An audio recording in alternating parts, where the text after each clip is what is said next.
An electrolysis cell with a 5-volt power supply, so sufficient voltage, is shown below. The mass of nickel that became plated with this amount of charge. Okay, so let's have a look. The amount of charge is actually given in numbers of moles of electrons. It's 320 moles. Let's get the number of moles of nickel then, and then we'll get the mass, which is what they wanted. So the number of moles of nickel is going to be half that. Now, how do we know?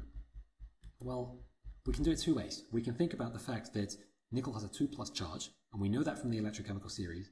Therefore, it needs 2 electrons to reduce Ni2+ down to Ni, because it has a 2+ charge. There's another way.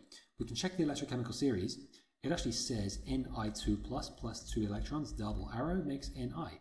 So you can see for every 2 electrons, there's 1 Ni produced. So for every 320 electrons, you've got 160 moles of nickel produced. Therefore, the mass of the nickel is number of moles times molar mass. It's 160 times 58.7.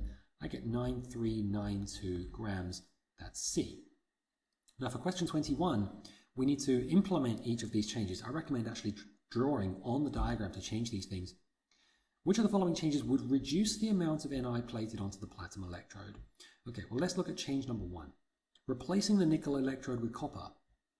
That's going to coat your platinum electrode in copper.